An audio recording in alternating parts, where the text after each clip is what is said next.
Hi students, welcome to the next session of Forensic Physics, General Physics and Concept of Forensic Physics.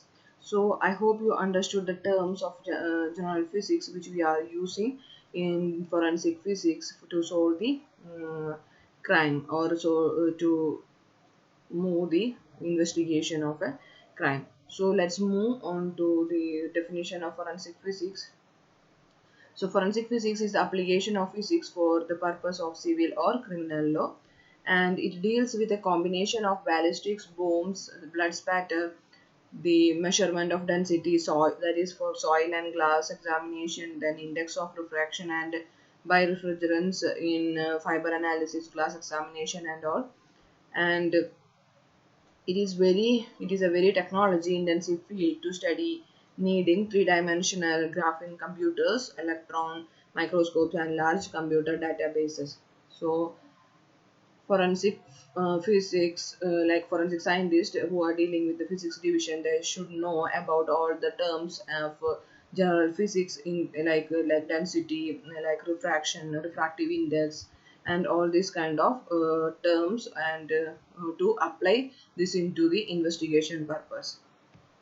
And in the physical science, a forensic person, the topics of interest include road accident analysis, firearm and bullets profile analysis. So ballistics is a division of his forensic physics, and fire arson and explosion investigation, and materials identification such as fake jewelry, then like software based imaging methods for facial reconstruction, forensic engineering, voice analysis, all these things before used to comes under forensic physics. And to illustrate an application of Newton's law, momentum conservation laws, and blood pattern analysis using trigonometry and the physics of falls from a height involving serious injury of death, all these things the forensic scientist should know the physics. And you know that how blood pattern analysis is done, so they have to know about angle of incidence and like angle point of convergence and angle of impact. They have to find out the point of origin of that blood. So for these kind of things he should be well aware or thorough with the physics. And general physics in forensic science involves electrical, mechanical, chemical, and laboratory analysis, as well as mathematical formulations based on recognized physics of fundamental physics, recognized principles of fundamental physics. And fundamental physics like conservation of law, momentum, collision, Newton's law of motions are having a great and vital application in reconstruction of the scene of crime. So the very must thing when a crime has occurred, the investigating officer should do the reconstruction of the crime scene. And in physics, forensic physics plays an important role, vital role in the reconstructing uh, purpose. And all the fundamental laws of physics are very much helpful to analyze the evidence as well and draw any conclusion. So these are the this is forensic physics, and this is how physics is incorporated, or how we are applying the knowledge of physics to forensic science for solving a crime or for administration of justice. And physics division.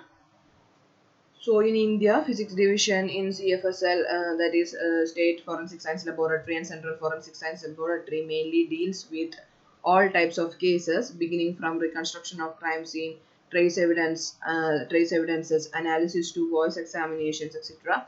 And one can easily determine the classification of physical science branches in forensic science, those who are working in the field of forensic science. And physics division is generally equipped with sophisticated scientific instruments for rapid and precise analysis of physical clues, such as examination of tool marks, comparison of telegraph, copper wires, counterfeit coins, etc. So we are telling about the what is the work done by physics division. So examination of soil, dust and debris, then restoration of glass, paint chips and other contact traces in hit and run cases, and restoration of erased marks, numbers on stolen articles like vehicles, machines, silverwares, firearms, etc., examination and comparison of torn fabric, ropes, etc.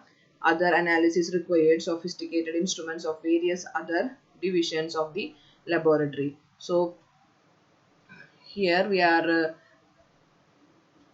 telling about the what are the functions done by physics division. So we know that in accident cases, for example, we can say we will get like glass fracture. So like window panes, glass fractures will be there, and that skid marks will be there of the tire, and paint we will get paint scrapings from the scene of crime.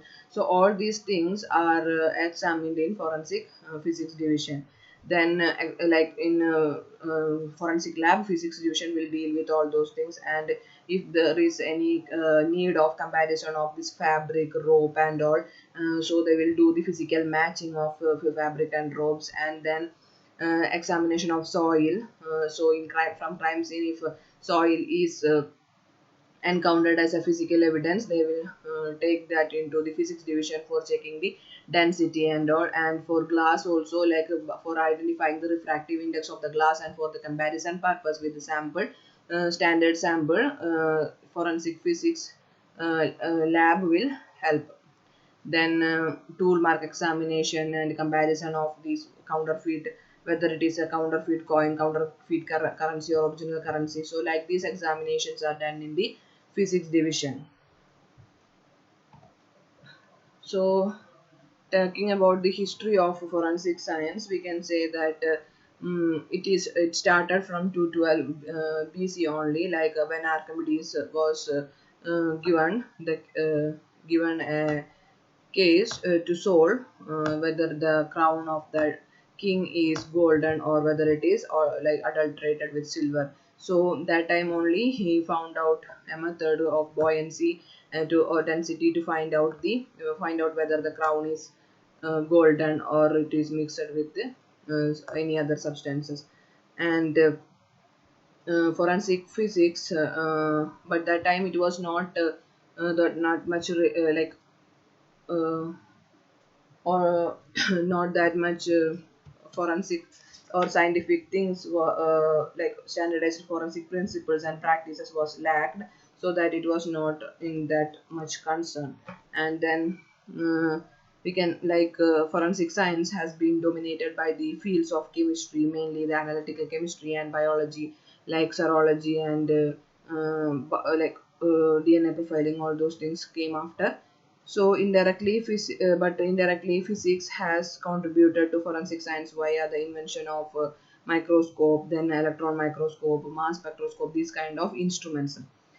And forensic physics has traditionally involved the measurement of density, that is for soil and glass examination, and then refractive index, and for matching of these fabrics and glass examination and all.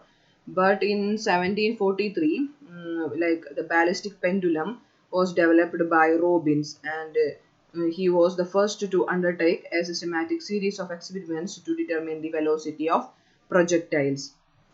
And the principle of the ballistic pendulum as well as the gun pendulum, which was developed by Thomson, is the transfer of momentum from a projectile with a small mass and high velocity to a large mass with an resultant low velocity. So first for starting for forensic science was from ballistics, and for identifying the velocity of projectiles and uh,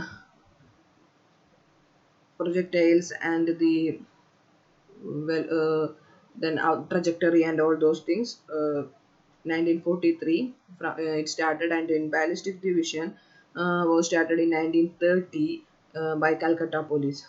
And also the most important recent development in ballistics is the use of computers, and from that it was easy to find out the position of the projectile at various points along with the trajectory and all. And in 1955, the State Forensic Science Laboratory in Calcutta, they started a small division of physics, and from that in from that it was starting of the physics division in all the state FSLs and forensic science central forensic science laboratories. So this is a small history of um, forensic science, forensic physics, and how it is developed. So I hope you understood the introduction part of forensic physics and how we are using physics in the forensic science and what are the functions of forensic physics division. So from next class, we'll